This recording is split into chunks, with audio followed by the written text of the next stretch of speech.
ఆ అధికారులు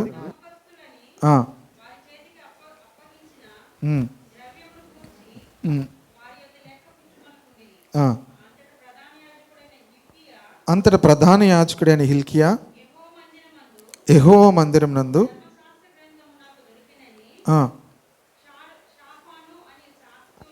చెప్పి చాలు ఈ రాజు అయినటువంటి యోషియా దాన్ని మరి మీరు ఎలా ప్రొనౌన్స్ చేస్తారో, యోషియా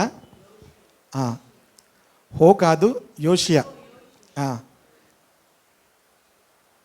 ఆ యోషియా రాజు ముందు ఆమోన్ అనేటువంటి తండ్రికి కుమారుడు, దానికి ముందు మనష్షే అనేటువంటి రాజు. మనష్షే వీళ్ళ యొక్క తాత అన్నమాట. మనష్షే ఇశ్రాయేలు యూదా దేశమును ఏలినటువంటి అందరికన్నా ఎక్కువగా పరిపాలించాడు. 55 సంవత్సరాలు పరిపాలించాడు. కనుక ఈ 55 సంవత్సరాలు అతడు పరిపాలించాడు. కానీ అతని పరిపాలన అంతా కూడా దేవుని దృష్టికి ప్రతికూలంగానే ఉండేది. దేవుని దృష్టికి ప్రతికూలంగా ఉండేది. ఇశ్రాయేలులందరూ కూడా, యూదులందరూ కూడా పాపము చేయుటకు ఈ రాజు కారకుడు. మరి ఇశ్రాయేలులందరూ కూడా, యూదులందరూ కూడా బబులోను దేశానికి వెళ్ళడానికి గల కారణం కూడా మనిషి ఒకడు. కనుక ప్రియ దేవుని బిడ్డలారా, ఈ 55 సంవత్సరాల తర్వాత తన కుమారుడైనటువంటి 19వ వచనం, 21వ అధ్యాయం 19వ వచనం, ఆమోను ఏలన ఆరంభించినప్పుడు 22 ఏండ్ల వాడే యెరూషలేమునందు 2 సంవత్సరములు ఏలెను. కనుక అతడు కూడా తర్వాత చనిపోయాడు. చనిపోయిన తర్వాత ఈ యోషియా రాజుగా అయ్యాడు. ఎంత వయసు అప్పుడు? 8 ఏండ్ల వాడు. 8 ఏండ్లు అంటే మనం ఏమంటాం? చాలా మనము మన యొక్క పెంపకంలో ఉంటుంది. కొంతమంది 30 సంవత్సరాలు వచ్చినా ఏమవుతారు?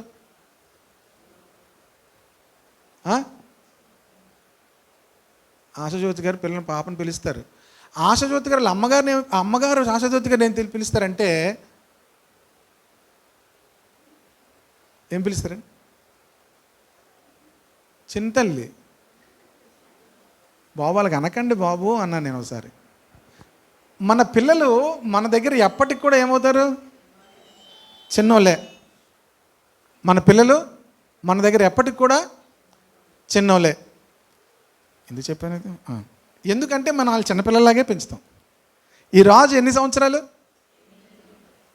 8 సంవత్సరాలకి ఏమైపోయాడు? రాజు అయిపోయాడు. అమ్మ నాన్న అది సైలెంట్లో పెట్టేయండి, ఎవరిని పక్కన తీసుకొని. ఎన్ని సంవత్సరాలు? ఎందుకు అయ్యాడు చెప్పండి? రాజు అయిపోయాడు. రాజు అయిపోయిన తర్వాత అతడు దేవుని మందిరాన్ని బాగు చేయించాడు. ఇవన్నీ ఉన్నాయి. ఎందుకు చెప్పండి? ఎందుకు అలాగయ్యాడు చెప్పండి? అతను పెరిగింది ఎక్కడ? రాజ కుటుంబంలో పెరిగాడు. ఏ కుటుంబంలో పెరిగాడు? రాజ కుటుంబంలో పెరిగాడు. మనం ఎక్కడ పెరుగుతామో అలాగే ఉంటాం. మనం ఎక్కడ పెరుగుతామో అలాగే ఉంటాం. కనుక ప్రియ దేవుని బిడ్డలారా, రాజుల కుటుంబంలో పెరిగాడు కనుక అతడు 8 ఏండ్ల వయసుకే ఏమైపోయాడు? రాజు అయిపోయాడు. తన తండ్రి మరణించిన తర్వాత తన తండ్రి మీద కుట్ర చేసి తన తండ్రిని చంపించేశారు. చంపించిన తర్వాత మరి యోషియాని ఏం చేశారు? పట్టాభిషేకం చేశారు. అతనికి మారుగా యోషియాని ఏం చేశారు? రాజుగా పట్టాభిషేకం చేశారు. 3వ వచనం చూడండి. రాజు అయిన యోషియా ఏలుబడిలో 18వ సంవత్సరమందు మెషుల్లాముకు పుట్టిన అజల్యా కుమారుడును శాస్త్రీయునైన షాఫాను యెహోవా మందిరమునకు పొమ్మని చెప్పి రాజు అతనితో ఇలాగూ సెలవిచ్చెను, నీవు ప్రధాన యాజకుడిని హిల్కియా వద్దకు పోయి ద్వారపాలకులు జనుల యొద్ద వసూలు చేసి యెహోవా మందిరంలో ఉంచిన రొక్కసం మొత్తము చూడుమని అతనితో చెప్పాను. యెహోవా మందిర పని కొరకు ముందుగా మరి అక్కడ యాజకులను తను పంపించాడు. ఇది జరుగుతూ ఉంటే ఏం జరిగిందంటే, ప్రియ దేవుని బిడ్డలారా, అక్కడ దేవుని మందిరములో ఏమైందట? 8వ వచనంలో, అంతటా ప్రధాన యాజకుడైన హిల్కియా యెహోవా మందిరమందు ధర్మశాస్త్ర గ్రంథము నాకు దొరికినని షాఫాను అనే శాస్త్రితో చెప్పాడు. ఏం దొరికిందట? తిన్న తాత ఎవరు? మనిషి అని చెప్పాను. వాళ్ళ నాన్న ఎవరని చెప్పాను? ఆమోన్ అని చెప్పాను. వీళ్ళు పరిపాలన చేస్తున్నటువంటి దినాల్లో వాళ్ళకి ఏం లేదు అంటే, ప్రియ దేవుని బిడ్డలారా, దేవుని యొక్క ధర్మశాస్త్రము లేదు. ఎక్కడ ఉండిపోయింది అది? దేవుని యొక్క మందిరంలోనే ఉండిపోయింది. చాలామంది నిన్న అనాలి కాదులే, చాలామంది చర్చలు బైబిల్ వదిలేసి వెళ్ళిపోతారు. చర్చలు ఏం చేస్తారు? ఎందుకు వదిలేసి వెళ్ళిపోతారు చెప్పండి?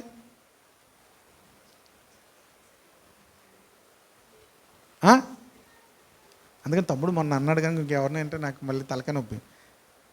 నా బైబిలు అంటున్నాడు మొన్న వచ్చి. నా బైబిల్ అని. ప్రియ దేవుని బిడ్డలారా, వాళ్ళకి మళ్ళీ ఆదివారం నుంచి మళ్ళీ ఎప్పుడు కావాలి? అసలు మామూలుగా మీరు ఇక్కడ పెట్టుకెళ్ళిపోతే బెటర్ కదా. ఈ వర్షాలకి వాటికి తేవడం బదులు మీ సీట్లో ఎవరి సీట్ వాళ్ళదే.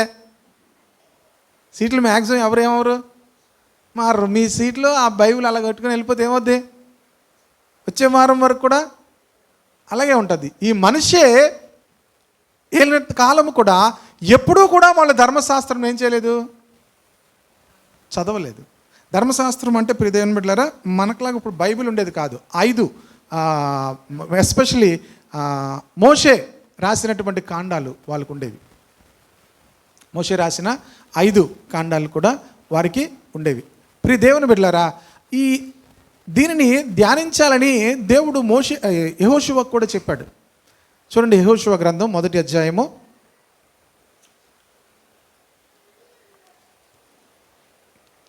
8వ వచనం.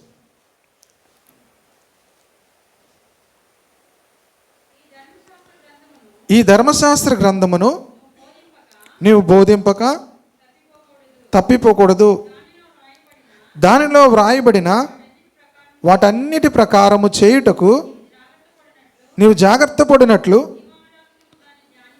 దివారాత్రము దాన్ని ధ్యానించినడలా నీ మార్గమును వర్ధిల్ల చేసుకొని. చూడండి, యెహోషువకు దేవుడు చెప్తున్నాడు ఏమిటంటే, ఈ గ్రంథాన్ని నువ్వు బోధించాలంటే నువ్వేం చేయాలి? ఎందుకంటే యెహోషువ నాయకుడు, మోషే తర్వాత యెహోషువ నాయకుడు గనుక ఈ నాయకునికి ప్రియ దేవుని బిడ్డలారా, దేవుడు చెప్తున్నాడు ఈ గ్రంథాన్ని నువ్వేం చేయాలి? దివారాత్రమును కూడా ధ్యానించాలి.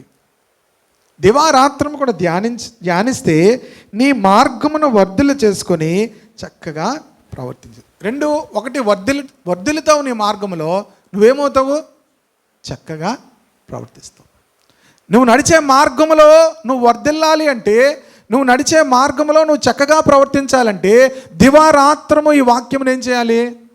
ధ్యానించాలి. దేవుడు చెప్పాడు, తర్వాత కూడా చెప్పాడు వాళ్ళకి ఈ వాక్యము ధ్యానించాలని. సక్సెస్ అయినటువంటి వారు వెనకాతల ఉన్నటువంటి మాట ఏంటంటే, వారు దేవుని వాక్యాన్ని ఏం చేసేవారు? ధ్యానించేవారు. ఈరోజు మనము సక్సెస్ అవ్వలేకపోవడానికి గల కారణం, లేకపోతే పరిపూర్ణమైనటువంటి ఆత్మీయ జీవితంలోకి వెళ్ళలేకపోవడానికి గల కారణం ఏంటి? చక్కగా ప్రవర్తించలేకపోవడానికి గల కారణం ఏంటంటే, బైబిల్ ఎక్కడుంటుంది? చెప్తాను కదా, ఎక్కడుంటుంది అని అడుగుతున్నాను. ఎక్కడుంటుంది? ఆదివారం నుంచి ఆదివారం వరకు మధ్యలో ఏంటి? బైబిల్తో మనకి పని లేదు. ప్రియ దేవుని బిడ్డలారా, వీళ్ళకు కూడా 55 సంవత్సరాలు మనిషే రాజు అయిన తర్వాత ఎప్పుడూ కూడా దేవుని ధర్మశాస్త్రం గురించి ఆలోచించలేదు. తర్వాత తన కుమారుడు రాజు అయిన తర్వాత కూడా ఎప్పుడూ కూడా ఏమవ్వలేదు? ధర్మశాస్త్రం గురించి ఆలోచించలేదు. ఈ యోషియా రాజు అయిన తరువాత ప్రియ దేవుని బిడ్డలారా, దేవుని మందిరంలో బాగు చేయమని చెప్పాడు. అంటే అసలు దేవుని మందిరాన్ని గురించే వాళ్ళకి ఆలోచన లేదు, పాడైపోయి ఉంది. దేవుని మందిరమును బాగు చేయమని వెళ్ళి పంపిస్తే అక్కడ ఏం దొరికిందట? దేవుని యొక్క యెహోవా మందిరమందు ధర్మశాస్త్ర గ్రంథము నాకు దొరికింది. కనుక అతడు 8వ వచనం చివరి మాటలు, అతడు దానిని చదివి రాజునొద్దకు తిరిగి వచ్చి, మీ సేవకులు మందిరమందు దొరికిన ద్రవ్యమును సమకూర్చి యెహోవా మందిర పని విషయంలో అధికారులై పని జరిగించు వారి చేతికి అప్పగించిరని వర్తమానం తెలియచేసి, యాజకుడైన హిల్కియా నాకు ఒక గ్రంథం అప్పగించినని రాజుతో చెప్పి ఆ గ్రంథమును రాజు సముఖమందు చదివాను. రాజు ధర్మశాస్త్రము గల ఆ గ్రంథపు మాటలు వినినప్పుడు తన బట్టలు చింపుకొనెను. చూడండి, రాజు దగ్గరికి వచ్చి ఆ గ్రంథమును ఏం చేశాడట? చదవడం ప్రారంభించాడట. యాజకుడైనటువంటి హిల్కియా నాకు గ్రంథం అప్పగించాడని చెప్పి ఆ గ్రంథమును చదువుతూ ఉంటే రాజు ధర్మశాస్త్రము గల ఆ గ్రంథపు మాటలు వినినప్పుడు తన బట్టలు చింపుకొనెను. నేను పోయిన ఆదివారం మధ్యాహ్నం ఈ మాటలు నేను చదువుతున్నాను. పోయిన ఆదివారం మధ్యాహ్నం ఈ మాటలు చదువుతున్నప్పుడు ఆ మాట దగ్గర నా హృదయం అలా ఉండిపోయింది. ఒక రాజు చిన్న వయసులో రాజు అయ్యాడు, గొప్ప స్థితిలో ఉన్నాడు. ధర్మశాస్త్రపు మాటలు వినగానే తన బట్టలు ఏం చేసుకున్నాడట? చింపుకున్నాడట. ప్రియ దేవుని బిడ్డలారా, వాక్యం వింటున్నటువంటి మన జీవితాల్లో రెండు విషయాలు జరగాలి. అది జరగకపోతే వాక్యం మన జీవితాల్లో ఫలించదు. ఈ మాట అది ఏం చేయాలో రెండు విషయాలు మీకు చెప్పకముందు ఇంకొక రెఫరెన్స్ మీకు చూపిస్తాను. నెహెమ్యా గ్రంథము 8వ అధ్యాయము 9వ వచనం. నెహెమ్యా గ్రంథము 8వ అధ్యాయము 9వ వచనం. జనులందరూ ధర్మశాస్త్ర గ్రంథపు మాటలు విని 8వ వచనం కూడా చదవండి సిస్టర్. ఇటీవలనే వారు దేవుని గ్రంథమును స్పష్టముగా చదివి వినిపించి జనులు బాగుగా గ్రహించినట్లు. చూడండి, ఇక్కడ 4 విషయాలు చదివారు, వినిపించారు, జనులు బాగుగా గ్రహించినట్లు. దానికి చదవాలి, వినాలి, గ్రహించాలి, అర్థం తెలుసుకోవాలి. ఇన్ని చదవాలి, వినాలి, గ్రహించాలి, అర్థము తెలుసుకోవాలి. అందుకే యేసుప్రభు వారు కూడా ఫలించేటువంటి విత్తనాలు ఫలించే వారి గురించి చెప్పినప్పుడు ఆయన ఏం చెప్పాడు తెలుసా? వారు ఏం చేశారంటే వారు విన్నారు, ఓపికతో విన్నారు, గ్రహించారు, తర్వాత అవలంబించారు, నూరంతలుగా ఫలించారు. మీ జీవితాల్లో ఫ్రూట్ఫుల్ లైఫ్ కావాలంటే వినాలి. మంచి మనస్సుతో వారు విన్నారు, ఇంకేం చేశారు?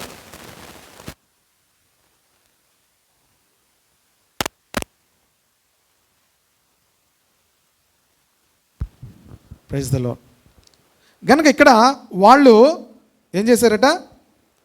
చదివారు, విన్నారు, గ్రహించారు, దానికి అర్థం కూడా తెలుసుకున్నారు. వాళ్ళు బోధించారు, అర్థం కూడా చెప్పారు. ప్రియ దేవుని బిడ్డలారా, వెరీ రేర్, తక్కువ మంది దీనికి అర్థం ఏంటండి అని అడిగే వాళ్ళు తక్కువ మంది ఉంటారు. వాక్యం విషయంలో దీనికి అర్థం ఏంటండి అడిగేవాళ్ళు ఎప్పుడైనా మీరు ఎవరైనా అడిగారా?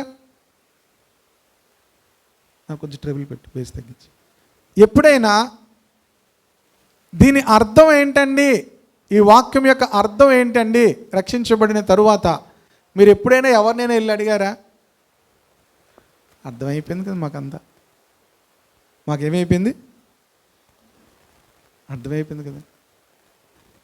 ప్రియ దేవుని బిడ్డలారా, వాక్యము ఎప్పుడూ అర్థం అవదు మనకి. ఇది ఏం చేయాలి? ఒక నపుంసకుడు రథంలో వెళ్తూ వాక్యం చదువుతున్నాడట. అపోస్తల కార్యం 8వ అధ్యాయంలో మనకు కనిపిస్తుంది. ఆ మాటలు ఫిలిప్పు విన్నాడు. ఫిలిప్పు వింటూ యెషయా గ్రంథం 53వ అధ్యాయం చదువుతున్నాడు. అతను చదువుతుంటే ఫిలిప్పు విని అడిగాడు, నీకు అర్థమైందా అంటే, ఎవరైనా నాకు చెప్పకపోతే నాకు ఎలాగ అర్థమవుతుంది ఈ వాక్యం అన్నాడు. అంటే వాక్యము మనకి ఎవరైనా చెప్పకపోతే మనకేమవదు? అర్థం కాదు. ఎందుకు అర్థం కాదు అంటే, మనం ఎంత చదువుకున్నా కూడా ఇదేమవదు? అర్థం కాదు. ఇది మనకు వేరొకరు ఏం చేయాలి? చెప్పాలి, దాని అర్థం చెప్పాలి, అనుభవజ్ఞులు. కనుక ఇది ఎవరు చెప్తున్నారంటే ఎజ్రా వాళ్ళకి బోధిస్తున్నాడు వాక్యాన్ని. ఎజ్రా వారికి వాక్యాన్ని బోధిస్తుంటే నెహెమ్యా గ్రంథంలో అప్పుడు జరిగిన విషయం ఏంటంటే, వాళ్ళు ఎంత చక్కగా వాళ్ళు వివరించారో అక్కడ చూస్తున్నాము. అర్థం చెప్పారట. అప్పుడు జనులందరూ ధర్మశాస్త్ర గ్రంథపు మాటలు విని ఏడవ మొదలు పెట్టారట. దేవుని వాక్యం విని ఏం చేశారట? ఏడవడము ప్రారంభించారట.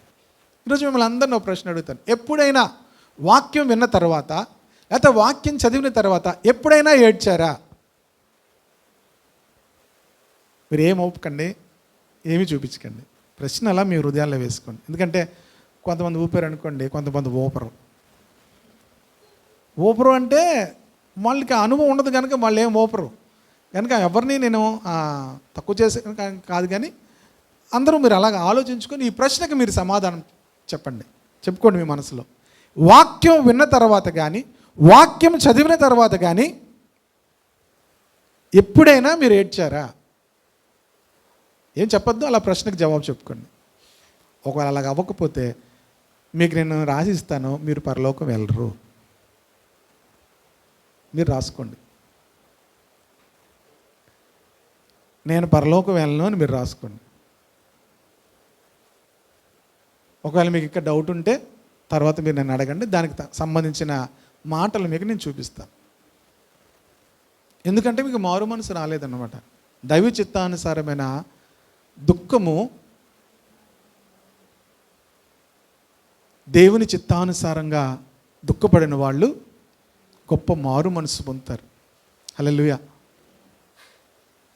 దైవ చిత్తానుసారమైన దుఃఖం మన హృదయంలో మారు మనసు కలిగిస్తుంది.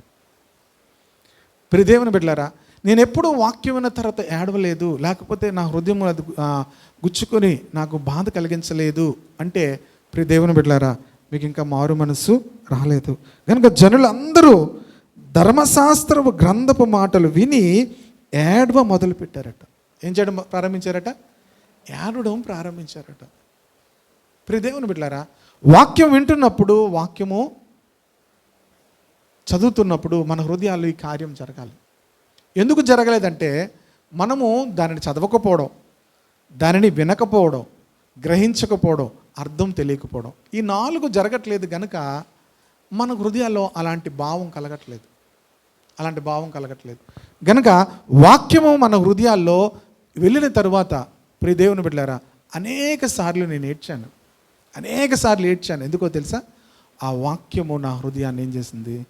గుచ్చుకుంది. ఇందాక నేను చెప్పాను కదా, మొదటి కీర్తనలో సామెతల గ్రంథంలో ఏం చెప్పాను? 21:24 21:24 ఏం చెప్పాను? అహంకారి అయిన గర్విష్ఠునికి అపహాసకుడని పేరు ఉంది. ఆ మాట చదివినప్పుడు నేను ఏడ్చాను. ఎందుకంటే నేను ఎంతోమందిని అపహాస్యం చేశాను ప్రభువా, ఎంతోమందిని అపహాస్యం చేశాను. పెద్దవాళ్ళని అపహాస్యం చేశాను, నాకంటే పెద్దవాళ్ళని అపహాస్యం చేశాను, నాకంటే చిన్నవాళ్ళని అపహాస్యం చేశాను. ప్రియ దేవుని బిడ్డలారా, ఆ మాట నా హృదయాన్ని గుచ్చింది. నేను ప్రభు సన్నిధిలో ఏడ్చాను, ప్రభువా నన్ను క్షమించు. దేవుని వాక్యం మనకు అర్థమవుతే మనకు కన్నీరు రావాలి, ఏడవాలి దేవుని సన్నిధిలోకి వెళ్ళి. రెండోది ఏం జరగాలి తెలుసా? దేవుని వాక్యం ఏంటంటే దేవునిని అధికముగా ఆరాధించగలగాలి. దేవుని వాక్యం ఎప్పుడూ కూడా 2 విషయాలు మన జీవితంలోకి తీసుకొస్తుంది. ఒకటి, మనల్ని ఒప్పింప చేస్తుంది, లేదా మనల్ని దేవునిని ఆరాధించేటట్లు చేస్తుంది. Either confession or praising. దేవునిని ఆరాధించడం, దేవునిని స్తుతించే అనుభవంలోనికి మనల్ని తీసుకెళ్తాడు. చూడండి, అదే వచనంలో నెహెమ్యా గ్రంథంలోనే చెప్తాడు. 9వ వచనం చూడండి, 9:10. జనులందరూ ఏడవ మొదలు పెట్టగా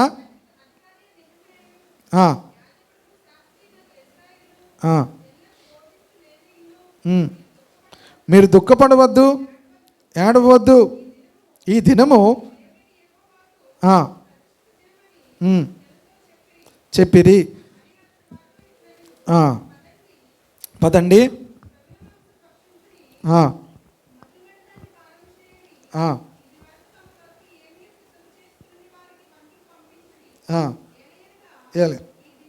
ఈ దినము మీరు దుఃఖపడకుడి, యెహోవా యందు ఆనందించుట వలన మీరు బలం పొందుతారు. చాలు. 2 విషయాలు జరగాలి. ఒకటి, మన హృదయాలకు దుఃఖం రావాలి. రెండవది, దేవునిలో ఆనందం రావాలి. హల్లెలూయా. ఈ 2 రాకపోతే మనది సరైనటువంటి ఆత్మీయ జీవితం కాదు. 2, ఇంక మళ్ళా చెప్పాను, మళ్ళీ మీరు పరలోకమునకు వెళ్ళగలిగే స్థితిలో లేరు.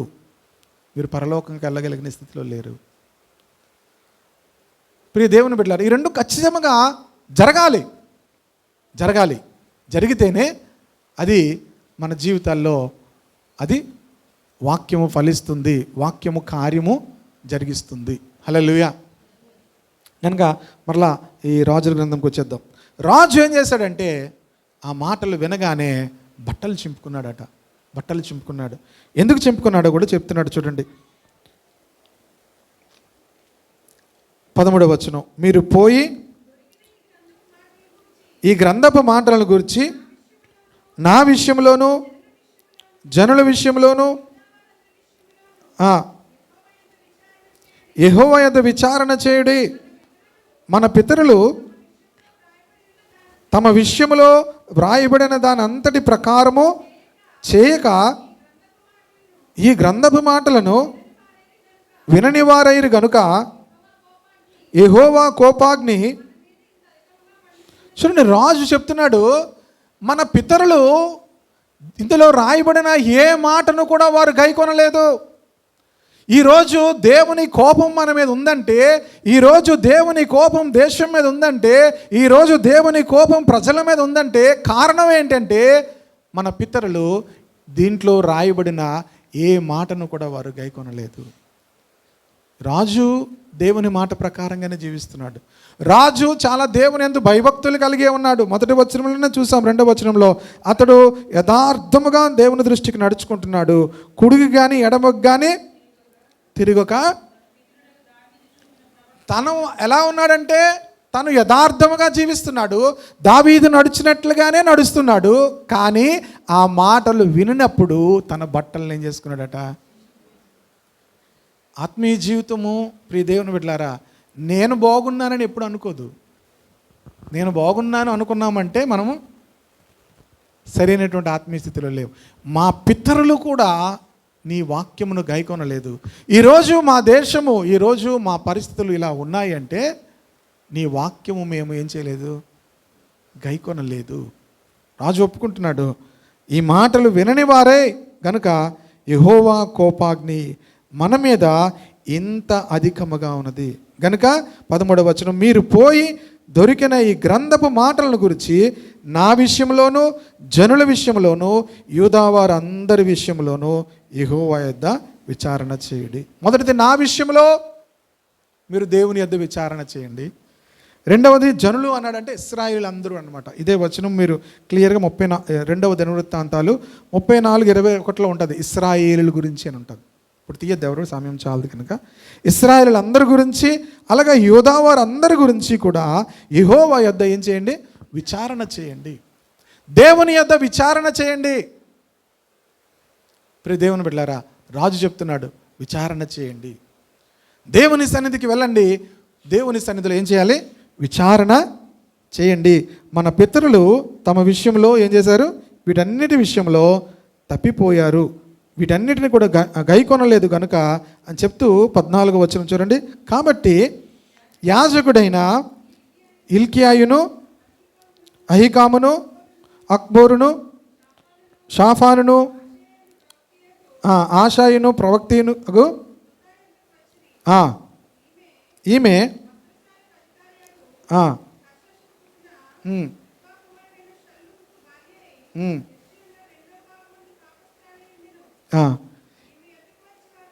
మాట్లాడగా మిమ్మును నా ఎద్దుకు పంపిన వానితో, చాలు ఏమంటుంది, రాజు ఒక ప్రవక్తి దగ్గరికి వీళ్ళందరినీ పంపించాడు. ఆ రాజ్యంలో ఉన్న పెద్దలందరినీ, యాజకులందరినీ కూడా పంపించాడు. దేవుని గ్రంథంలో ఇలా రాయబడి ఉంది, దేవుని గ్రంథంలో రాయబడి మేము ఏమీ గైకొనలేదు.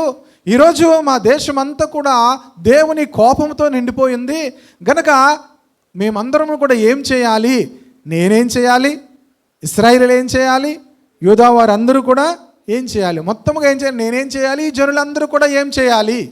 ప్రియ దేవుని బిడ్డలారా, దేవుని వాక్యం మనం వింటున్నప్పుడు మనం దేవుని అడగవలసింది ఏంటో తెలుసా, నేనేం చేయాలి, నా జనులు ఏం చేయాలి. ఎప్పుడైనా అడిగారా? మనం ఎలా వెళ్ళాం, మన ప్యాటర్న్ వేరేగా ఉంటుంది. ఎద్దెళ్ళి ఏదో అంటారు, నాకు దాని మాట రాదు కానీ, గుడ్డెద్దెళ్ళి, మీకు వచ్చి కదా మాట చెప్పండి, సామెతలు, అదో సామెతలు. గుడ్డెద్దెళ్ళి చేలో ఎందుకంటారో తెలియదు కానీ ఎందుకంటారండి అది.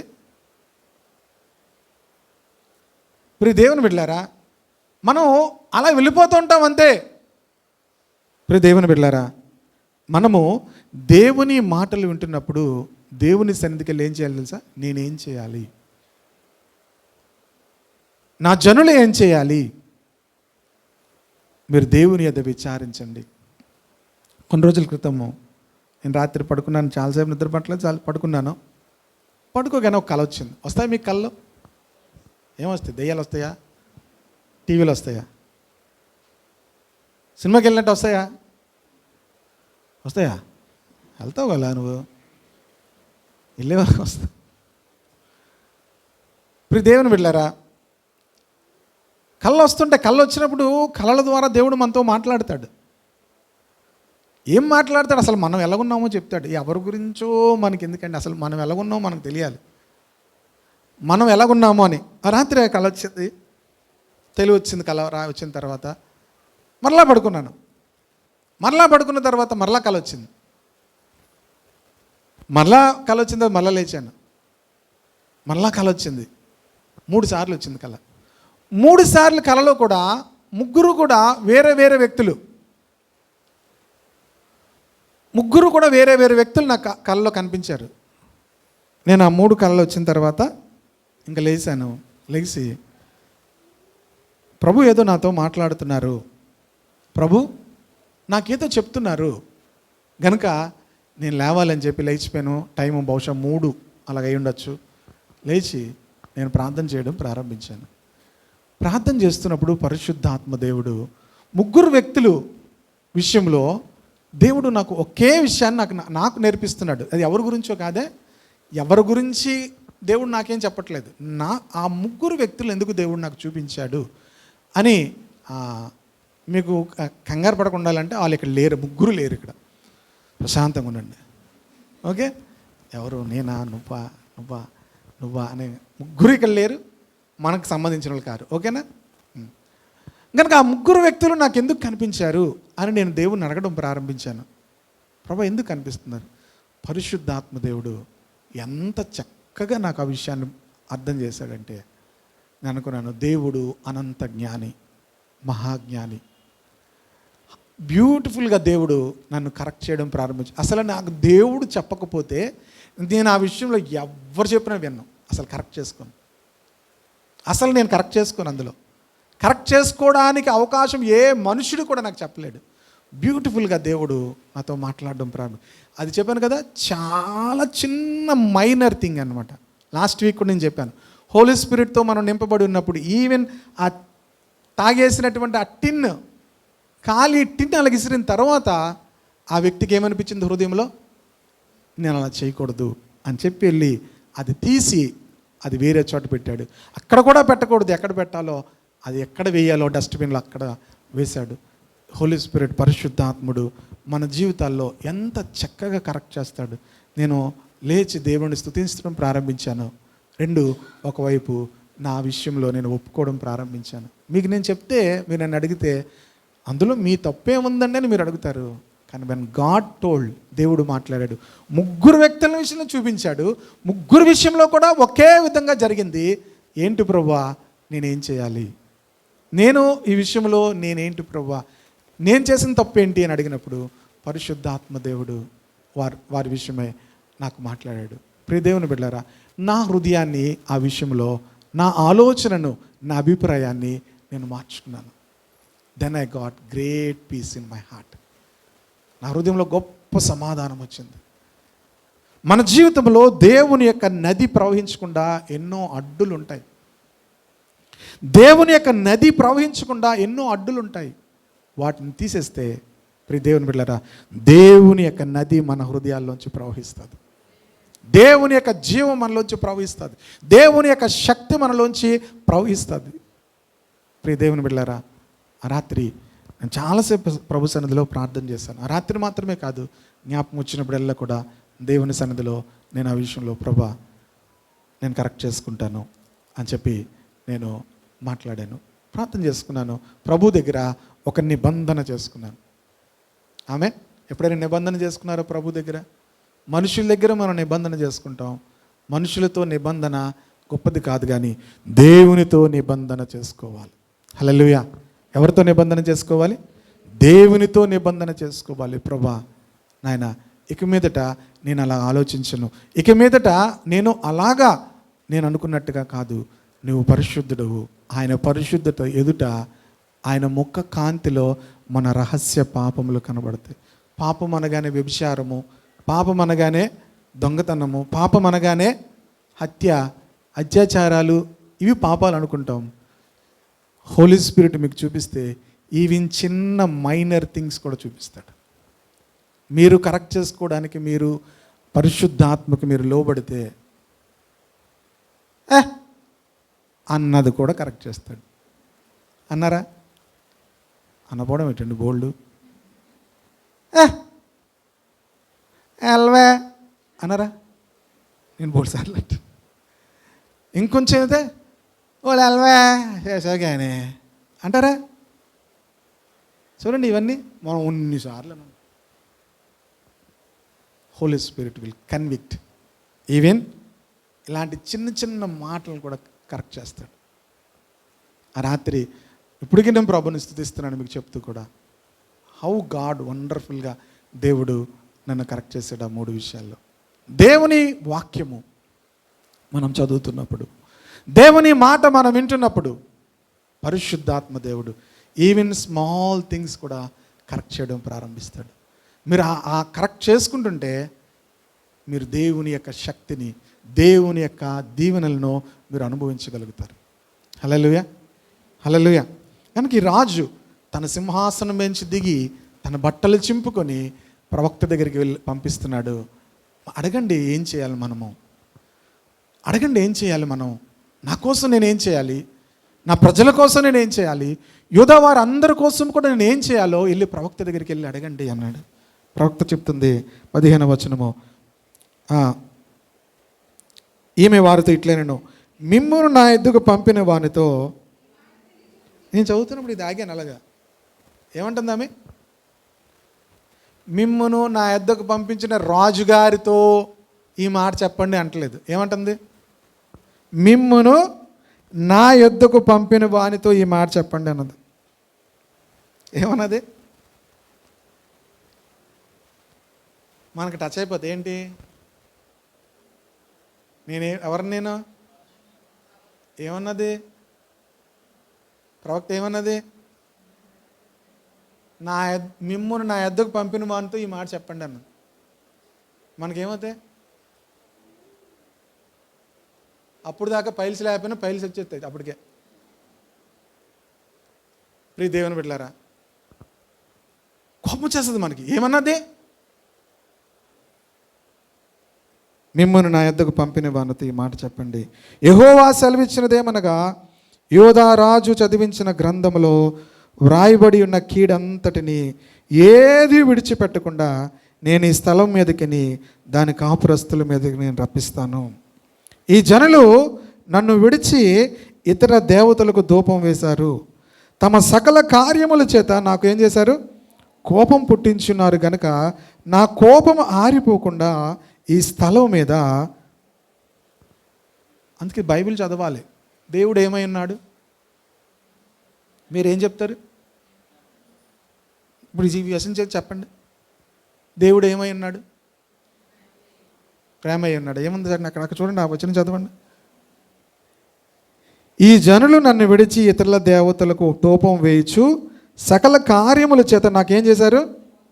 గనుక నా కోపము ఆరిపోకుండా ఈ స్థలం మీద రగులుతూ ఉంది. ఈ స్థలం మీద నా కోపం ఏమవుతుంది? రగులుతూ ఉంది. దేవునికి వాళ్ళు ఎంత కోపం రేపారంటే అది ఇక ఆరిపోకుండా ఏమవుతుందట? రగులుతూ ఉంది. యెహోవా యందు విచారణ చేయుటకై మిమ్మల్ని పంపిన యోధా రాజునకి ఈ మాట తెలియచేయుడి. ఇశ్రాయేలు దేవుడైన యెహోవా సెలవిచ్చినదేమనగా, ఈ స్థలము పాడొగననియు దాని కాపురస్తులు దూషణ పాలొగదురనియు నేను చెప్పిన మాటలను నీవు ఆలకించి మెత్తని మనస్సు కలిగి. రాజుతో ఈ మాట చెప్పండి అని కొంచెం ట్రిపుల్ పంపిరా, నాకు బాగా స్ట్రెయిన్ అయిపోతుంది, సౌండ్ అని పెట్టు. రాజుతో ఈ మాట చెప్పండి. రాజుతో ఏం చేయండి? ఈ మాట చెప్పండి. ఏమని చెప్పమంటుంది?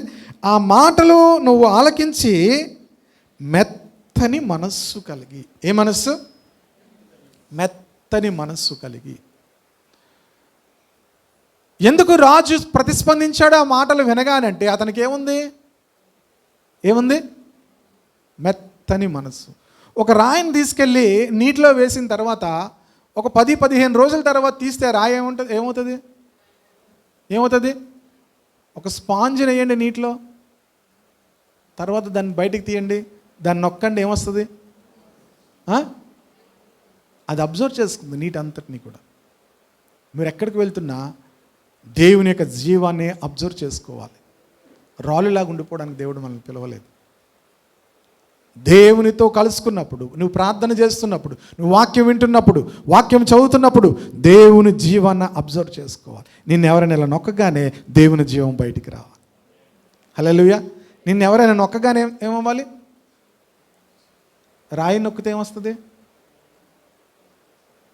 ఎప్పుడైనా నొక్కారు రాయిని? మనకు నొప్పి పెడుతుంది. రాయిని నొక్కితే ఏమవుతుంది? నీళ్ళు రావు కదా, మనకేమవుతుంది? నొప్పి పుడుతుంది. మన హృదయాల్లో ప్రియ దేవుని బిడ్డలారా, దేవుని జీవం వస్తే మిమ్మల్ని ఎవరైనా ఇలా నొక్కారనుకోండి, ఏమొస్తుంది? అందుకే దేవుడు మనల్ని నొక్కుతూ ఉంటాడు చాలాసార్లు. ఏం రావాలని? నాకెందుకండి ఈ బాధ అంటారు కదా, అన్నారా? మీకు ఎందుకు వస్తుంది తెలుసా? మీలోంచి జీవం బయటికి వెళ్ళాలి. అలాగే మీరు నీళ్ళు ఉండిపోతే నాసు పట్టేసి నీళ్ళు ఏమవుతుంది? పాడైపోతుంది. దేవుడు మిమ్మల్ని నొక్కుతాడు కొన్నిసార్లు. నొక్కినప్పుడు ఏమవుతుందో తెలుసా? ఆ ఫ్రాగ్రెన్స్, ఆ జీవం మీలోంచి బయటికి వెళ్తుంది. హల్లెలూయా. ఆ జీవం మీలోంచి బయటికి వెళ్తుంది. ఎందుకంటే మీరు దేవుని వాక్యము చదువుతున్నారు, దేవుని సందులో ప్రార్థిస్తున్నారు. నాకే ఎందుకండి ఈ బాధ? ఇంత చక్కగా ప్రార్థన చేస్తున్నా, ఇంత చక్కగా దేవుని సందులో గడుపుతున్నా, నాకెందుకు ఇది? నిన్ను నొక్కితే నీలోంచి జీవం బయటికి వెళ్తుంది. నువ్వు ధ్యానిస్తున్నావు, నువ్వు వింటున్నావు, నువ్వు చదువుతున్నావు, నువ్వు దేవుని జీవాన్ని నువ్వు తీసుకుంటున్నావు. నిన్ను నొక్కితే ఏమొస్తుంది? ఆ జీవం బయటికి వెళ్తుంది. ఆ జీవం మనుషులకు జీవాన్ని కలిగిస్తుంది, బ్రతికిస్తుంది. హల్లెలూయా. మనలోంచి ఆ జీవం బయటికి వెళ్ళాలి. అందుకే ప్రియ దేవుని బిడ్డలారా, దేవునిలో ఎక్కువగా ఉన్న వాళ్ళకి శ్రమలు వస్తాయి, దేవుని విడిచిన వాళ్ళకి శ్రమలు వస్తాయి, అదొక వేరు. దేవునిలో ఎక్కువగా ఉన్న వాళ్ళకి కూడా ఏమవుతాయి? శ్రమలు వస్తాయి. ఆ శ్రమలు వచ్చినప్పుడు మనం అనుకుంటాం, ఎందుకు వచ్చిందా అనుకుంటామో. ఆ శ్రమ అనేకులకు మేలుకరంగా దేవుడు చేస్తాడు. ఆమె ఆ శ్రమలలో ఆ శ్రమలు, నువ్వు అనుభవించిన శ్రమలు అనేకులకు జీవముగా దేవుడు చేస్తాడు. మాకు శ్రమ కానీ మీకు దీవెన అంటాడు ఒక చోట పౌలు. మాకు శ్రమ కానీ మా శ్రమలు మీకు మహిమకరములై ఉంటాయి అంటాడు. ఎవరికైనా గుర్తుందా? అలాంటి మాటలు మనం బైపాస్లో కొట్టుకెళ్ళిపోతాం. ఎఫెసీ పత్రిక 3వ అధ్యాయము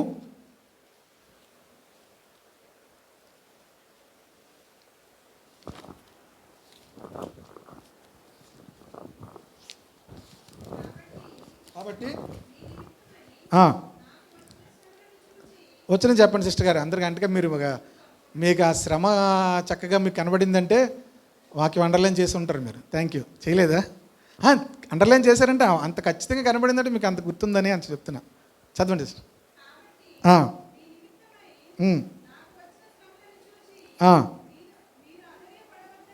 ఎఫెసీ పత్రిక 3:13 అంటున్నాడు పౌలు, మీ నిమిత్తమై నాకు వచ్చిన శ్రమలను చూచి మీరు ఏం చేయొద్దు, అధైర్యపడవద్దని వేడుకొనుచున్నాను. Thank you. ఇవి మీకు ఏమయ్యున్నవి? మీరు ఎప్పుడైనా అలాంటి ఆలోచించారా? మనం ఇలా ఏం ఆలోచిస్తాం తెలుసా? పనికి మాలిన ఆలోచనలు అన్నీ పెట్టుకొని ఉంటాం. నిన్న ఒకటి పెట్టాను, అది అయిపోయి ఉంటుంది, వెళ్ళిపోయి ఉంటుంది. వర్రీ గురించి. కొంతమంది ఖాళీగా ఉంటే వాళ్ళకి బాధ వేస్తుంది, ఏదో ఒకటి చింతపడుతుంటే వాళ్ళకి గొప్ప సంతోషంగా ఉంటుంది. ఖాళీగా సంతోషంగా పాటలు పాడుకోవడం ఎందుకు? ఏదో బాధపడదాం అలా ఆలోచించి. మా అమ్మ నన్ను అలాగన్నది, నన్ను ఆ స్కూల్లో జాయిన్ చేసి ఉంటే బాగున్నాను, ఆ కాలేజీలో జాయిన్ చేసి ఉంటే బాగున్నాను. ఇలాగ చాలామంది ఏమవుతుంటారంటే ఖాళీగా ఉండడం ఎందుకని ఏదో బాధపడుతుంటారు. ప్రియ దేవుని బిడ్డలారా, కొంతమందికి ఆ వర్రీ అంటే ఇష్టం, అలా చింతించడం అంటే. ఒకసారి జాయిన్ ఏం అలా అంటుంటుంది, ఏమైందమ్మా అని అడుగుతుండాలన్నమాట. అలా ఏదో ఒక సంతోషం, కొంతమంది ఉండరు అలాగా ఆనందంగా ఉండరు, ఏదో ఒక బాధపడుతూ ఉంటారు. ఎందుకు చెప్పాను అది నేను? శ్రమ పౌలుకు వచ్చినటువంటి శ్రమ అంటున్నాడు, నాకు వచ్చిన శ్రమ గురించి మీరెవరు అధైర్యపడద్దు, అది మీకు మహిమకరములై ఉన్నవి అంటున్నాడు.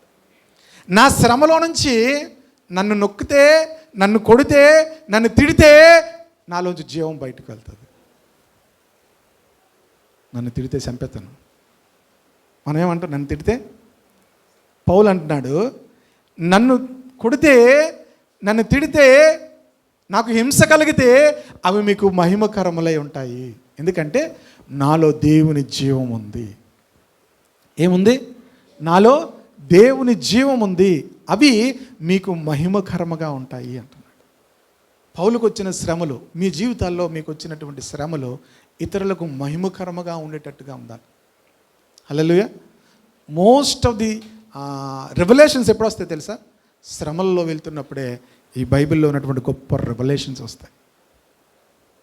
గొప్ప ప్రత్యక్షతలు ఎప్పుడు వస్తాయంటే మనుషులకు శ్రమల గుండా వెళ్తున్న వాళ్ళకి వస్తాయి. అందుకే 119వ కీర్తన నాకు బాగా ఇష్టం. లాస్ట్ 3 వీక్స్ నుంచి కూడా నేను 119వ కీర్తనలో మాటలు చెప్తున్నా. మేలాయను ప్రభు శ్రమ నొంది ఉండుట నీ యొక్క సేవకునికి దాసునికి అంటాడు. నీ దాసునికి ఏమైంది? ఏం పొందుట? 119వ కీర్తనలో చూడండి ఆ మాట. అలాంటి మాటలు కూడా ఉంటాయి బైబిల్లో అనుకుంటున్నారు కొంతమంది. ఎందుకు అనుకుంటున్నారు చెప్పండి? మనం అలాంటివి అండర్లైన్ చెయ్యం. మనం ఏం అండర్లైన్ చేస్తాం? ఇదిగో నీ జీవితంలో నేను గొప్ప కార్యం చేయబోచున్నాను అంటే ఏం చేస్తాం? రెడ్ పెన్తో గీసేస్తాం. వైట్ పెన్తో కూడా కాదు, రెడ్ పెన్తో ఏం చేస్తాం? 71 చూడండి, 119వ కీర్తన 71. నేను నీ కట్టడలు నేర్చుకున్నట్లు శ్రమ నొంది ఉండుట నాకు మేలాయను. హల్లెలూయా. నేను నీ కట్టడలు నేర్చుకున్నట్లు శ్రమ నొంది ఉండుట నాకేమైంది? మేలాయను. 67 చూడండి, శ్రమ కలుగక మునుపు ఇప్పుడు నీ వాక్యమును అనుసరించి నడుచుకొనుచున్నాను. 75 చూడండి, యెహోవా నీ తీర్పులు న్యాయమైనవనియు విశ్వాస్యత గలవాడువై నీవు నన్ను శ్రమపరచుదువనియు నేను ఎరుగుతును. నీవు నన్ను ఎందుకు శ్రమపరిచావో నాకు అర్థమైపోయింది. విశ్వాస్యత గలవాడవై నీవు నన్ను ఏం చేశావు? నా శ్రమలో కూడా నీ విశ్వాస్యతను కనపరిచావు కనుక నేను శ్రమ నొంది ఉంటుంది నాకు. మనం ఎవ్వరం కూడా ఏం కోరుకోము? శ్రమ నాకు వద్దు అనుకుంటాం. శ్రమలో మనము దేవుని కట్టడలను నేర్చుకుంటాము. మనకు శ్రమలు వచ్చినప్పుడు మనము దేవుని వాక్యమును అనుసరించి నడుచుకుంటాము. మరొకటి చెప్తున్నాడు, శ్రమ నొందింటే నాకు ఎందుకు మేలు? విశ్వాస్యత గలవాడవై నీవు నన్ను ఏం చేసావు?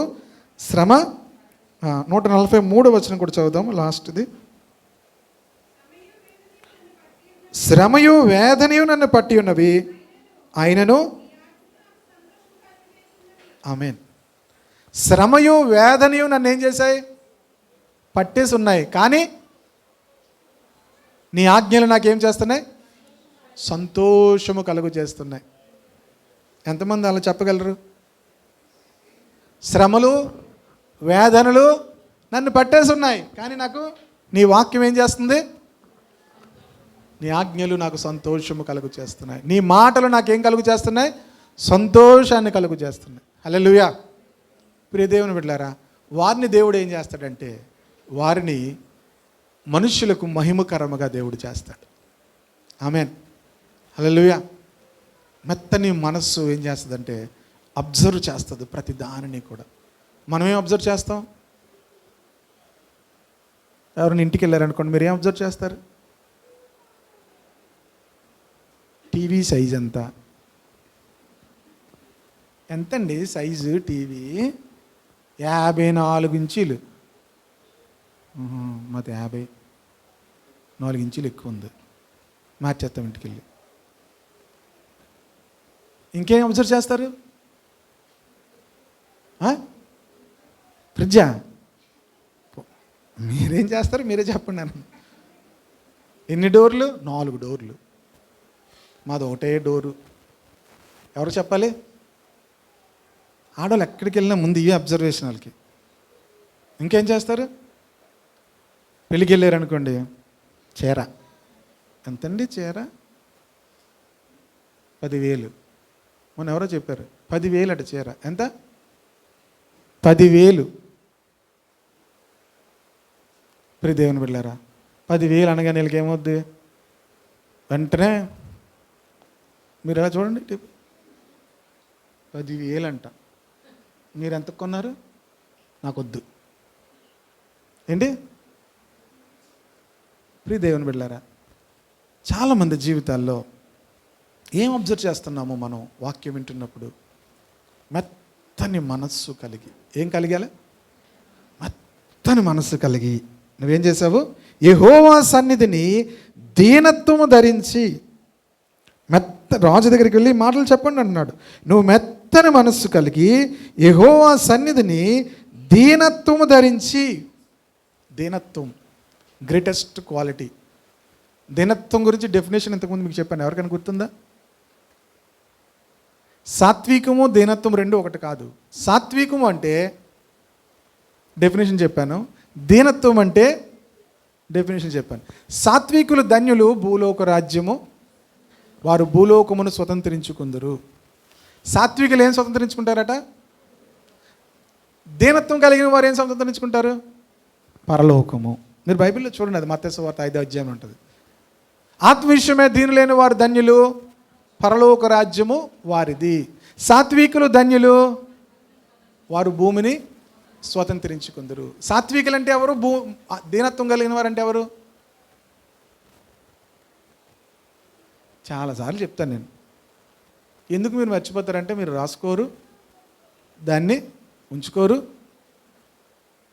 నా ఫోన్లో కానీ మీరు చూస్తే, ఫోన్లో ఒక బుక్ ఉంటుంది. ఎన్ని మాటలు ఎక్కడికి వెళ్ళినా బోల్డ్ రాసేస్తాను. టక టక టక టక ముందు ఇందులో రాస్తాను. ఇందులో రాసి ప్రియ దేవుని బిడ్డలారా, మరలా చూడండి ఎన్ని పేపర్లు ఉంటాయంటే, ఈ పేపర్లు అన్నీ నిండిపోతుంటాయి. ఇవన్నీ ఇవే ఇలా ముక్కలు ముక్కలు చేసి కనిపిస్తున్నాయి మీకు. అవి ఇందులో ఏం రాశారని మీరు అడగండి. అడగండి అంటే మీరు చూపించలేను. ఎక్కడికి వెళ్ళినా ఎవరేం మాట్లాడుతున్నా ప్రియ దేవుని బిడ్డలారా రాసుకోవాలి. రాసుకుంటే ఏమవుతాయి? ఇలా మీరు నా బైబిల్లో చూస్తే ఇటు ఎన్ని ఉంటాయో, ఎన్ని పేపర్లు ఉంటాయో. ఇవన్నీ రాసుకోవడమే. మీరు సింపుల్గా 2 రాజులు 2:22 రాసి వదిలేస్తారు అంతే. 2 Kings 22 అంతే. ఏటి తర్వాత ఏంటంటారంటే ఏమో. ప్రియ దేవుని బిడ్డలారా, దీనత్వము అంటే ఎందుకు చెప్తున్నానంటే జాగ్రత్తగా వినండి. నేను భూమి మీద నీవిచ్చిన దేనికి అర్హుడను కాను. దీనత్వం అంటే ఏంటో తెలుసా? ఈరోజు నేను ఏం కలిగి ఉన్నానో దానికి నేను అర్హుడను కాను అన్న వాళ్ళకి ఎప్పుడూ కూడా అతిశయము కానీ, అహంకారము కానీ, గర్వము కానీ రాదు. ఇక ఎవరు మీకు వచ్చి గర్వం ఇంజెక్షన్ వేసినా రాదు. ఎందుకో తెలుసా? భూమి మీద నేను కలిగి ఉన్న దేనికి నేను అర్హుడను కాను, ఇది నీ ఉచితముగా నీ కృపను బట్టి నాకు ఇచ్చావు ప్రభువా అన్న వాళ్ళలోనికి సాతానుడు ఎన్నడూ కూడా ప్రవేశించలేడు. సాత్వికం ఏంటో తెలుసా? సాత్వికం అంటే యాక్చువల్లీ ఈ మాట చెప్పాలనుకోలేదు, చెప్పాను. సాత్వికులు ధన్యులు, వారు భూలోకమును స్వతంత్రించుకుంటారు. అంటే సాత్వికులు అంటే ఎప్పుడూ కూడా ఎవరితో కూడా గొడవ పడని వారు, అంటే దేని గురించి కూడా గొడవ పడని వారు. సరే, ఇప్పుడు అదంతా వివరించలేను కానీ మెత్తని మనస్సు కలిగి నువ్వు దీనత్వం ధరించావు. దో యు ఆర్ కింగ్, నువ్వు రాజు అయిండు కూడా రాజుగా ఉండలేదు, కానీ ఆ మాటలు వినగానే నీ బట్టలు చిప్పుకున్నావు కదా, అది దీనత్వం. ప్రభా, నేను మంచోడ్నే, నేను మంచి రాజునే, కానీ నా పితరులు, నా ముందు తరం వారందరూ కూడా నీ మాటలు వినలేదు ప్రభా. ప్రియ దేవుని బిడ్డలారా, మన గురించే మనం తప్పు ఒప్పుకోము, ఇంకా మన పితరుల గురించి తప్పు ఎప్పుడు ఒప్పుకుంటాము? మీకు తెలుసా, యాజ్ ఎ క్రిస్టియన్స్గా మనము ఇతరుల తప్పులు కూడా ఒప్పుకొని ప్రార్థించవచ్చు. మీరు ఇతరుల తప్పుల కోసం కూడా మీరు వేడుకుంటే దేవుడు క్షమిస్తాడని బైబిల్లో ఉంది. మీరు వేడుకుంటే దేవుడు ఇతరుల తప్పులను కూడా ఏం చేస్తాడో తెలుసా? క్షమిస్తాడు. మొదటి యోహాను పత్రిక 5వ అధ్యాయము బహుశా 16-17 వచనాల దగ్గరికి వచ్చేసరికి, ఎవడైనా సహోదరుడు మరణకరము కాని పాపము చేసిన యెడల అతడు వేడుకున్నప్పుడు అతనిని బట్టి ఇతనికి పాపము క్షమించబడుతుంది అని అంటారు. తీసారు ఎవరైనా? తన సహోదరుడు మరణకరము కాని పాపము చేయగా ఎవడైనా చూచిన యెడల అతడు వేడుకొనును, అతనిని బట్టి దేవుడు జీవము దయచేయును. అతనిని బట్టి అంటే ఎవరే? అతనిని బట్టి అమ్మా, ప్రార్థించిన వారిని బట్టి, ఎవరైతే వేడుకున్నారో వారిని బట్టి మరణకరము కాని పాపము చేసిన వానికి దేవుడు క్షమిస్తాడు. అర్థమవుతుందా? మరణకరము కాని పాపము అన్నాడు. మరణకరమైన పాపాలు ఉంటాయి, దాని గురించి వేడుకున్నా ఎప్పుడైనా అవకాశం వచ్చినప్పుడు చెప్తాను. మరణకరమైన పాపం అంటే ఏంటి, మరణకరము కాని పాపం అంటే ఏంటి అనే విషయం గురించి చెప్తాను. కనుక మనం వేడుకుంటే ఎప్పుడైనా నా గురించి నేను క్షమించమని అడగడమే కాదు, ఒక సహోదరుని ఎవరినో మీరు చూశారు, తను ఏదో తప్పు చేస్తున్నాడు, ప్రభువా క్షమించు అని మీరు అడిగితే నిన్ను బట్టి అతనికి దేవుడు ఏం చేస్తాడట? క్షమాపణిస్తాడు, క్షమిస్తాడు, జీవాన్ని దయచేస్తాడు. అంటే నిన్ను బట్టి అతనికి దేవుడు ఏం చేస్తాడు? జీవాన్ని ఇస్తాడు. కనుక అలాంటి స్థితిలో మనం ఉండాలి. అసలు మనం ఒప్పుకోకపోతే ఇంక దేవుడు ఇతరుల గురించి ప్రార్థించే స్థితిలోకి మనల్ని తీసుకెళ్తాడు.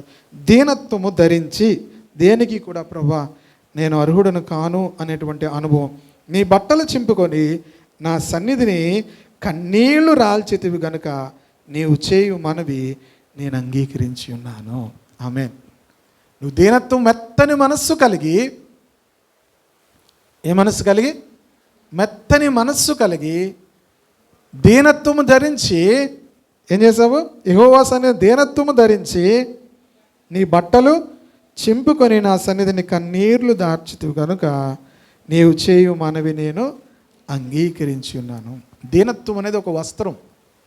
దీనత్వం అనేది ఏంటి? ఒక వస్త్రం. అది మనకి ఎవ్వరికీ కనబడదు, కానీ పరలోకంలో ఉన్న వాళ్ళకి కనబడుతుంది, ప్రభువుకు కనిపిస్తుంది. అందుకే అపోస్తులైనటువంటి పేతురు కూడా రాశాడు తన పత్రిక 5వ అధ్యాయంలో ఏమంటాడంటే, మీలో ప్రతివాడు కూడా ఎదుటివాని ఎడల దీనత్వం అనే వస్త్రము ధరించుకోండి అంటాడు. దీనత్వం అనే వస్త్రాన్ని ధరించుకోండి. కనుక నీ మనవి నేనేం చేశాను? అంగీకరించి ఉన్నాను. దేవుడు తన ప్రవక్త ద్వారా చెప్తున్నాడు, నీ మనవి నేను అంగీకరించి ఉన్నాను. ప్రియ దేవుని బిడ్డలారా, నువ్వు కన్నీళ్ళు కాల్చావు చూసావా? నువ్వు మెత్తని మనస్సు కలిగి దేవుని సన్నిధిలో దీనత్వము ధరించి నీ బట్టలు చింపుకొని కన్నీరు కాచావు గనుక నీ మనవి నేను అంగీకరించి ఉన్నాను. నేను నిన్ను నీ పితరుల యొద్దకు చేర్చుదును, నువ్వు నెమ్మది నొందిన వాడవే సమాధికి చేర్చబడదువు. నేను ఈ స్థలం మీదకి రప్పింపబోవు కీడును నీవు నీ కన్నులతో చూడనే చూడవు. ఇదే యెహోవా వాక్కు. నీవు ఈ స్థలం మీదకి వచ్చేటువంటి కీడును నువ్వు చూడవు. ప్రియ దేవుని బిడ్డలారా, దేవుడు ప్రేమై ఉన్నాడు, కానీ దేవునికి కోపం పుట్టించే వాటిని మనము చేసినప్పుడు ఆయన కోపము రగులుతుంది అనే మాటను కూడా మనం చూసాము.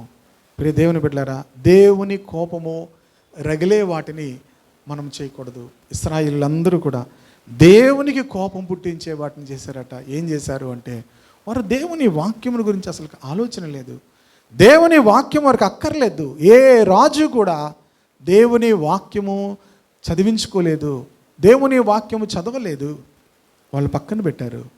దేవుని వాక్యము చదివించుకున్నటువంటి రాజు అయినటువంటి యోషియా, ప్రియ దేవుని బిడ్డలారా, దేవుని మాటలు విని బట్టలు చింపుకొని దేవుని సన్నిధిలో కన్నీళ్లు రాల్చాడు. దేవుడు అంటున్నాడు, నీవు చూచుండగా ఈ పట్టణం మీద కీడు రాదు. హల్లెలూయా. బహుశా రాజు ఎంతో కాలం జీవించాడు. రాజు తర్వాత ఇంకొకరు ఎవరో కన్నీరు కార్చారు. ఆ తర్వాత కూడా పట్టణం మీద కీడు రాదు. ఆ తర్వాత ఇంకెవరో కన్నీరు కార్చారు, ఆ తర్వాత కూడా దేవుడు ఆ కీడు రానివ్వడు.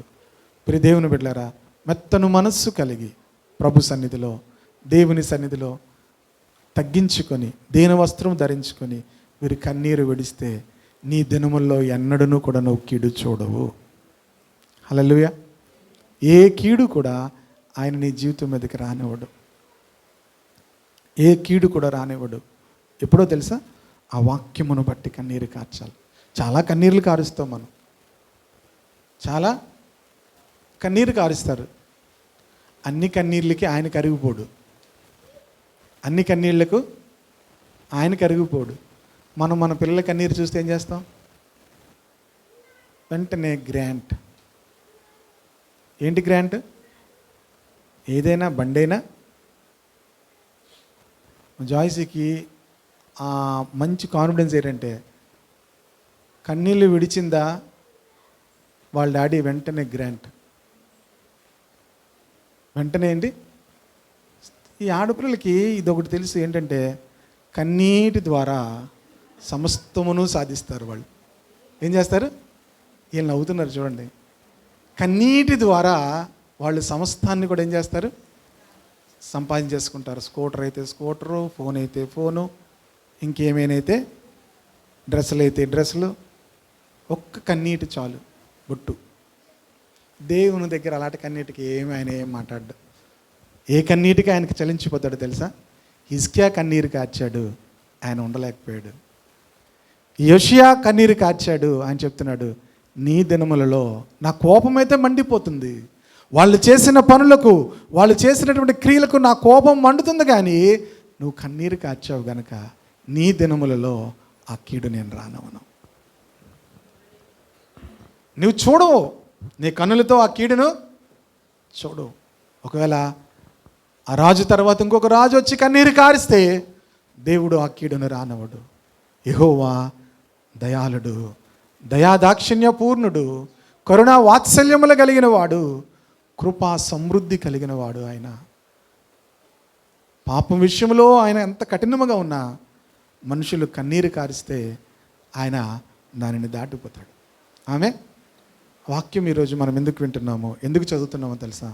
వాక్యం వింటున్నప్పుడు, చదువుతున్నప్పుడు ఒకసారి ప్రభు సన్నిధిలో అడగండి, కన్నీరు కార్చండి, ప్రభా నన్ను క్షమించు. అనేక విషయాల్లో నేను తప్పాను ప్రభా. ఈరోజు ప్రభు యొక్క శరీరము, ప్రభు యొక్క రక్తం మనం తీసుకుంటున్నాం. అనేక లోపాలు మన జీవితంలో ఉన్నాయి. మనం ఒకరితో ఒకరికి సమాధానం లేదు. ఒకరి మీద ఒకరికి మనకు చెడు అభిప్రాయాలు ఉన్నాయి. స్టిల్ మనం ఆ యొక్క దేవుని యొక్క శరీరము రక్తంలోనికి సింహముల వలె ధైర్యముగా తీసుకుంటారు దాన్ని.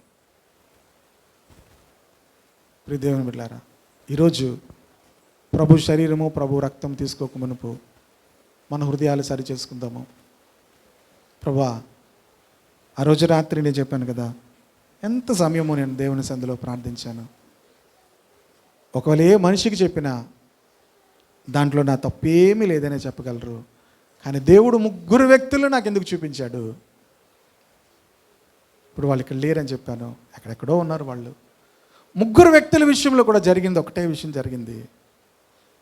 నాకు అర్థమైంది, ప్రభువా దేవా నువ్వు నాకేదో చెప్తున్నావు, నన్ను క్షమించు. నేను తీసుకున్న నిర్ణయం తప్పు ప్రభువా, నన్ను క్షమించు అని చెప్పి నేను ప్రభు సన్నిధిలో ప్రభుని బ్రతిమలాడాను. అది జరుగుతుండగానే దేవుని యొక్క గొప్ప సమాధానము నా హృదయంలోకి వచ్చింది. ఈరోజు మనం కూడా కళ్ళు మూసుకొని ప్రభు సన్నిధిలో ప్రభు శరీరము, ప్రభు రక్తం తీసుకోక మునుపు మెత్తన మనస్సు కలిగి ఆయన సన్నిధిలో దీనత్వము ధరించి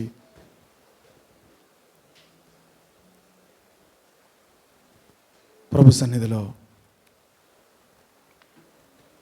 కన్నీరు కారుద్దాము. వాక్యం ఎన్నో రోజుల నుంచి వింటున్నాము,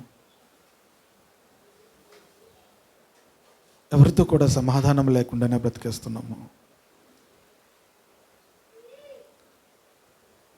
వాక్యానుసారముగా మనం జీవించలేనప్పుడు ప్రభు నీ జీవితంలో ఏమీ చేయలేడు.